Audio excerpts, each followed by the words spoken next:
প্রাপ্তবয়স্ক কিংবা সঠিক শিক্ষা শেষে সবার প্রধান লক্ষ্য হয়ে ওঠে সঠিক কর্মসংস্থান।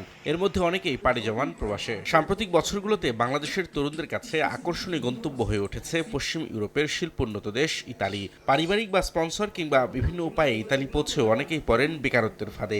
ভাষা না জানা এবং অভিজ্ঞতা না থাকাই এর জন্য দায়ী। বাংলাদেশ থেকে যারা আসতে চান তারা অবশ্যই টেকনিক্যাল কাজ শিখে আসবেন। ইতালির ভেনিসে প্রথমবারের মতো চাকরি মেলার অংশগ্রহণ করে অনেকেই সাফল্য অর্জন করেছেন, পেয়েছেন কর্মসংস্থানের সুযোগ। অনেক কাজের ব্যাপক চাহিদা রয়েছে, তার মধ্যে ইলেকট্রিশিয়ান, প্লাম্বিংয়ের কাজ, ওয়েল্ডিংয়ের কাজ।